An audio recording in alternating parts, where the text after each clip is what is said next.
അപ്പൊ ഞാൻ പറയാം കള പോട്ടറാ, അതെന്താ വേസ്റ്റ് ആണെന്നത്. നീ അതിനെ വർക്ക് ചെയ്യണ്ട. എന്താ കാര്യം? നീ ഇതിലൂടെ നേടിയെടുക്കാൻ ഉദ്ദേശിക്കുന്ന ക്രിസ്തുവാണ്. അപ്പൊ ശരിക്കും പറഞ്ഞാൽ ക്രിസ്തുവിനെ നേടാൻ വേണ്ടി ഏറ്റവും നല്ല വാക്കെന്നറിയാവാ കള പോട്ടെന്ന് പറയുന്നതാണ്. കള പോട്ടെ എന്താ കാര്യം വെച്ചാൽ നീ ഇപ്പൊ അമിത പ്രാധാന്യം കൊടുക്കുന്ന വിഷയങ്ങളോട്, വ്യക്തികളോട് കള പൊട്ട എന്ന് പറഞ്ഞു കഴിഞ്ഞാൽ അതിന്റെ അർത്ഥം അത് വേസ്റ്റ് ആണെന്ന ബൈബിൾ പറയണ. ഫിലിപ്പിയർ 3:8 പറഞ്ഞത് വേസ്റ്റ് ആണ്. എന്ത് ചെയ്യണം? അത് ഉപേക്ഷിച്ച് കഴിഞ്ഞിട്ട് ക്രിസ്തുവിനെ അതിലൂടെ നേടിയെടുക്കണം. അപ്പൊ നമ്മുടെ ദൈനംദിനമായിട്ടുള്ള എല്ലാ ഇടപാടുകളും ഒക്കെ നമ്മൾ എടുക്കുന്ന ഒരു സുവിശേഷപരമായ ഇടപാടുകൾക്കെല്ലാം സുവിശേഷമായ നിലപാടുകളുണ്ട്. അതെന്താണ്?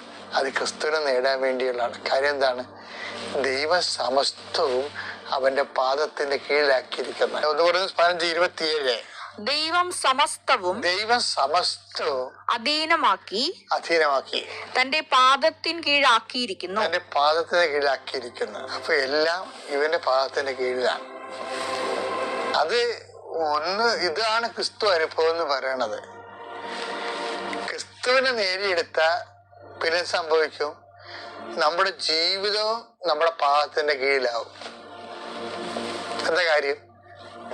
നമ്മള് നിൽക്കുന്നതും ചരിക്കുന്നതും അവനിലല്ലേ.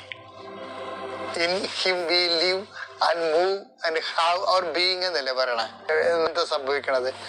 നമ്മൾ ക്രിസ്തുവിലാണ് നിലനിൽക്കണത്, ക്രിസ്തുവിലാണ് ചരിക്കണത്, ക്രിസ്തുവിലാണ് ജീവിക്കണത്. അപ്പൊ എന്താ സംഭവിക്കും? അപ്പോഴീ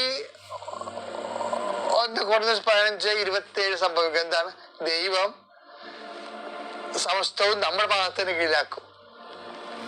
അതാ നിങ്ങൾക്ക് അസാധ്യമായി ഒന്നും ഉണ്ടായിരിക്കത്തില്ല എന്നൊക്കെ പറയത്തില്ലേ? മത്തായി 17:21. നിങ്ങൾക്ക് യാതൊന്നും അസാധ്യമായിരിക്കുകയില്ല. അതെന്താ വെച്ച് കഴിഞ്ഞാല് എല്ലാം സാധ്യമാണ്. എല്ലാം പ്രാക്ടിക്കലാണെന്ന്, എല്ലാം പ്രായോഗികമാണ്. പക്ഷെ എല്ലാവർക്കും പ്രഭാഷണം 37:28 വായിച്ചേ.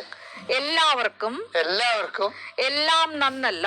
എല്ലാം നല്ലതല്ല. എല്ലാവരും എല്ലാം ആസ്വദിക്കുന്നുമില്ല. അതാണ് സൃഷ്ടിയുടെ ഒരു